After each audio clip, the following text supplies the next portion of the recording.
If you've ever been told you're so articulate just because of how you sound, like that was ever a compliment, like and subscribe. I still feel that tight smile I had to fake every single time.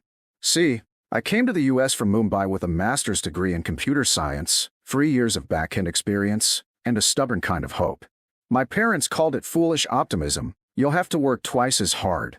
Beta. But I believed that if I just proved my skills, the rest would follow. When I landed a developer job at a startup called Vodeo, I thought I'd made it. Open floor plan, kombucha on tap, dog-friendly Wednesdays, the whole tech utopia. They talked a big game about inclusion and disruption. My offer letter came with a Slack emoji party and a personal welcome Anika, given the team channel. But that feeling, that click of belonging I'd hoped for, never came. On my first day, Connor, my lead, made a joke when I introduced myself. Ani Iku? He repeated, drawing it out. I squinting. We'll just call you Annie. Easier. I laughed, too polite to correct him. That became the pattern.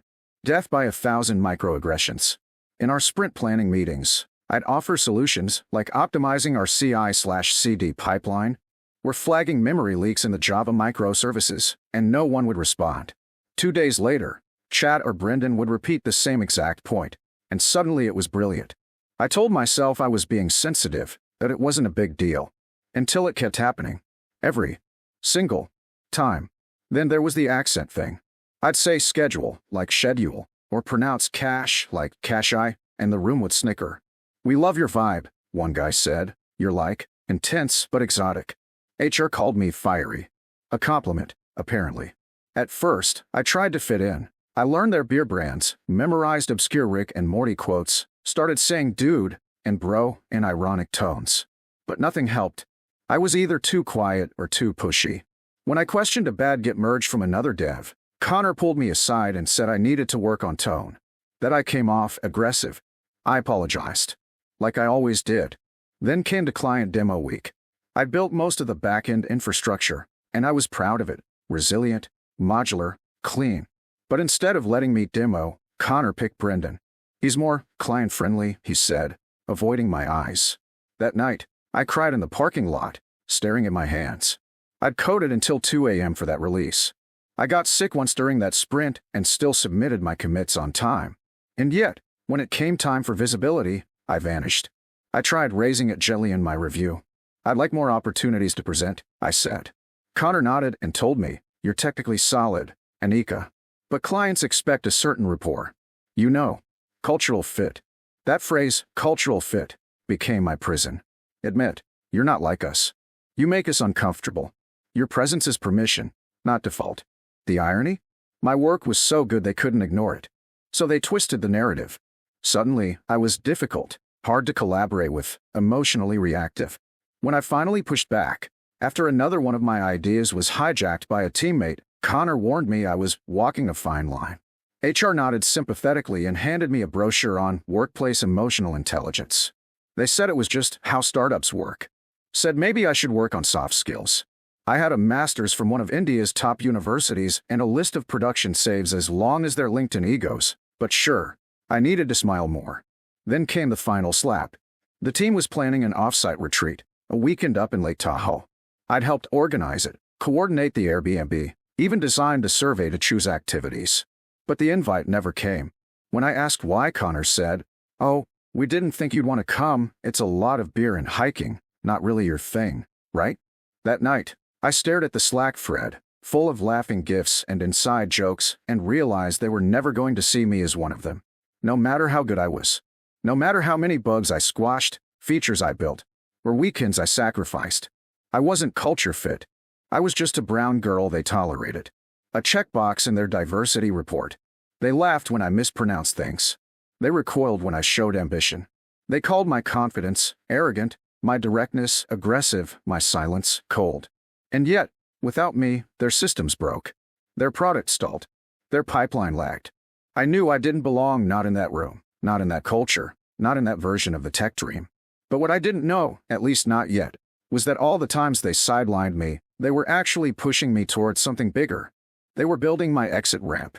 They thought they were dimming me down, but they were lighting a fire. A fire that would one day make them wish they'd said my name right. Because Anika means graceful, but it also means fierce. And I was done being quiet. I was done swallowing myself just to be palatable. The night after the Lake Tahoe retreat, I was never invited to. I stayed up until 3 a.m., not crying this time, but coding. I didn't know what I was building yet. I just knew I needed something that was mine. No Connor to rewrite the commit history, no HR to gaslight me with feedback, no white boy to explain my own architecture to me. What I coded that night was raw. A stripped-down productivity tracker with simple AI logic that prioritized work based on attention span and burnout cycles. I named the prototype Loophole because that's what I was surviving on, finding the cracks in their system to exist without being broken by it. By day, I kept showing up to Vodio, body present, spirit somewhere behind my sternum. I stopped suggesting ideas. I stopped staying late. I became what they wanted, silent, agreeable, disappearing. But at night, I was alive. I taught myself front-end design. I interviewed freelancers on Reddit about what stressed them most about project management software. I re-architected the backend 5 times until it was seamless. I reached out to a woman named Delilah Njoku, a Black founder I've followed on Twitter who ran a VC fund focused on overlooked creators of color. I didn't expect a response, but she wrote back the same day. "Let's talk. Your voice matters." That one sentence shattered something in me. We zoomed, and I showed her what I'd built. Awkward, unpolished, but entirely mine. She didn't ask about my accent. She didn't say, "You're intense." She said, "This solves a real problem. Keep going." So I did. While Vodio crumbled under its own ego, slipping deadlines, losing clients, I was in my zone. I filed for an LLC. I brought on a Filipina UX designer I met in a Slack group for women in tech. We bonded over shared invisibility. She'd once been asked in an interview if she could handle sarcasm. We both laughed the kind of laugh that comes after too many years of being told we're lucky to be in the room. With Delilah's guidance, we applied for a microgrant and got it. $10,000 wasn't much, but it was mine. Every line of code I wrote after that felt like resistance. Every user who signed up for Loophole, initially just freelancers and solopreneurs, felt like proof. People needed this. People like me, who were tired of being told they weren't the right fit. Connor noticed the shift. He called me into a one-on-one. Said he'd heard rumors I was distracted, that he was concerned about my performance. I didn't even flinch. I looked him in the eye and said, "You should be." A week later, he put me on a PAP, performance improvement plan, citing vague communication issues. It was the most obvious retaliation play I'd ever seen. I didn't fight it. I gave my notice the same day. I walked out without a goodbye party, without fanfare, and without tears. They never even asked why. I was replaced 2 weeks later by someone named Tyler who'd gone to Stanford and once told me Mango Lassi tasted weird. Meanwhile, Loophole crossed 1,000 users. We weren't just surviving, we were scaling. Small creative agencies, independent journalists, and even a nonprofit signed up. I stopped apologizing for my accent. I stopped smiling when I wasn't happy. I stopped saying just a thought before my ideas. My calendar filled with demos, podcasts, and Zoom calls where people leaned in to hear what I had to say, not to fix me, but to learn from me. Then came the twist. I got an email from a recruiter looking to license Loophole for internal use at a mid-sized tech company struggling with cross-functional workflow chaos.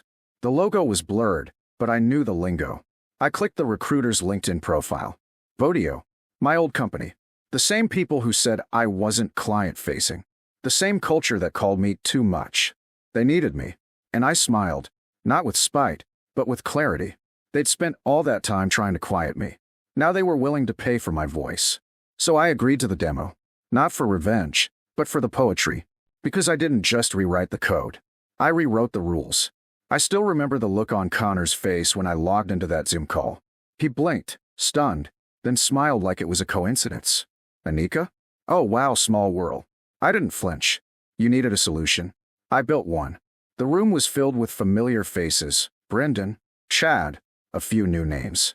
They had no idea that the woman they laughed at for her complicated name was now CEO of the very product they were desperate for.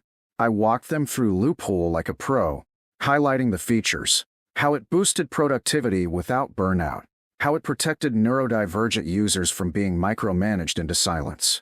I saw their eyes shift from patronizing to impressed.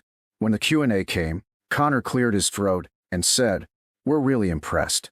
Is this something you'd be open to selling outright? I paused. That question hung in the air like history trying to erase itself. I'm open to licensing it, I said. But Loophole isn't for sale. Not anymore. They nodded, too polite to show their bruised pride, but I could feel it. The irony tasted like vindication. 2 weeks later, they signed a 1-year enterprise license for 6 figures. I used the money to hire 3 more engineers. Women, queer folks, people like me who were always told they were too something to lead. We didn't build a unicorn. We built a sanctuary. And every time I saw another press blurb about how Loophole is changing the way modern teams collaborate, I smiled. Not because they finally saw my worth, but because I never needed their permission to have it.